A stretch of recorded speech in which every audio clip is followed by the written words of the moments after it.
Je serai bref parce que je suis ceux qui vous séparent du métro, pas encore le dodo, encore qu'on a eu là. Alors, la conclusion, je pense que c'était une journée très riche et pour moi qui a montré de manière évidente l'intérêt et l'importance de pouvoir conduire de telles études.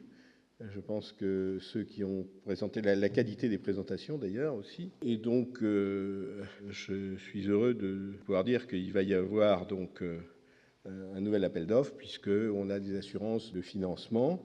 Il faut donc souligner évidemment que la Fondation Maladies Rares a pu développer ces appels d'offres en relation étroite et grâce au financement du CNSA et de la Fondation IRSEM. Et il faut aussi souligner que une partie majeure des financements de la Fondation Maladies Rares vient de l'AFM, donc qui permet aussi de réaliser l'ensemble de nos activités. Alors, moi, ce qui m'a frappé, outre évidemment la diversité des maladies, c'est la diversité des approches en sciences humaines et sociales. Il y avait de la psychologie, de la sociologie de divers types, avec des approches statistiques, mais aussi des approches qualitatives, que j'ai trouvé très, très intéressantes, l'anthropologie, l'économie.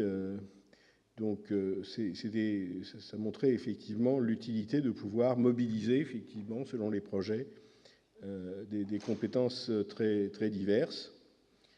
Et un autre caractère important, je pense, c'est cette, je dirais, obligation que le projet soit à la fois porté par des spécialistes multidisciplinaires, mais aussi en relation, en coopération avec des associations de patients. Encore que cela pose la question, vu la diversité des maladies génétiques, quid de ces maladies rares pour lesquelles il n'y a pas d'association, ou, disons, il n'y a pas d'association qui ait, je dirais,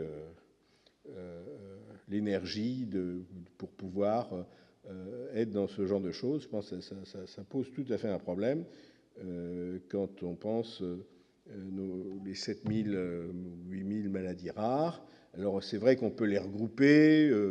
La narcolepsie, c'est pas une seule maladie, mais enfin il reste peut-être des orphelines parmi les maladies orphelines et il faudra se préoccuper.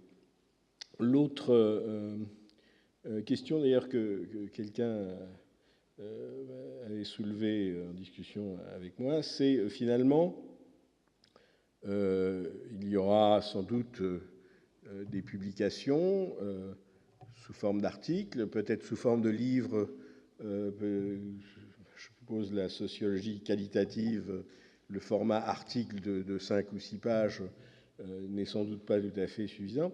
Mais il y a là des expériences, peut-être des recommandations qui gagneraient à être diffusées autrement que par des articles qui sont lus par quelques collègues, puisque là, ce qu'il faut toucher, c'est les médecins et le paramédical, le milieu éducatif. Je pense que ça a été très intéressant, cette présentation sur les retours à l'école des adolescents, l'intervention en milieu éducatif.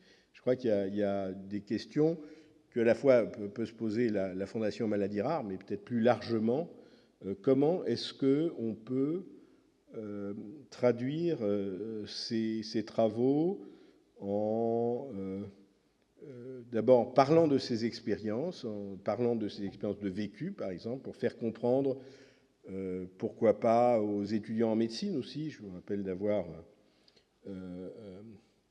dans le temps animé des séances d'enseignement où des parents de malades et représentants d'associations parlaient aux étudiants en médecine de leur vécu, et ça avait beaucoup d'impact. Mais de quelle manière est-ce qu'on peut finalement utiliser la qualité de ces travaux pour faire quand même bouger aussi les choses. Voilà. Par exemple, aussi, le regard du handicap à l'école.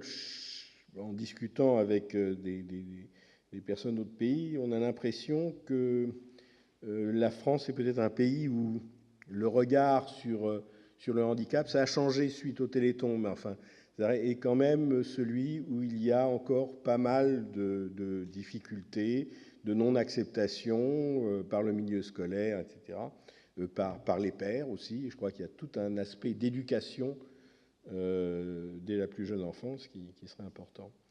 Donc, voilà. Et puis, évidemment, il faut remercier ceux qui ont organisé ce passionnant colloque.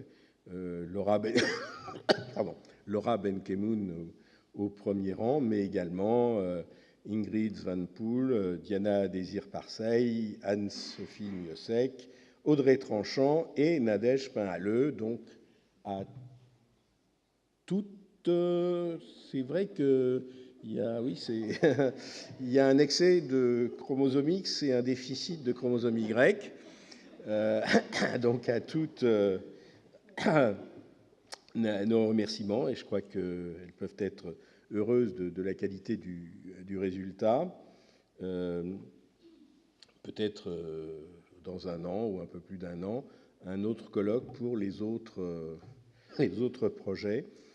Et donc encore le remerciement au CNSA, à la Fondation IRSEM, et aussi à l'excellente logistique de MCO Congrès. Voilà, je vous remercie et merci pour votre attention et pour être resté à cette longue journée. On a perdu un peu, mais pas trop. Voilà, merci.